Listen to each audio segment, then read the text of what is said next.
शरणं गच्छामि धम्मं शरणं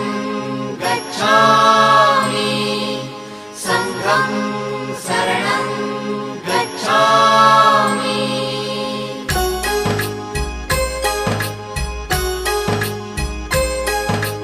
बुद्धं शरणं गच्छामि धम्मं शरणं गच्छामि संघं शरणं गच्छामि। त्यागमूर्ती तू शांत चित्त तू योग रूप संसारी दया प्रेम अन मानवतेचे प्रतीक तुझी ईश्वरी सिद्धमूर्ती सिद्धार्थ गौतम सकलांचा स्वामी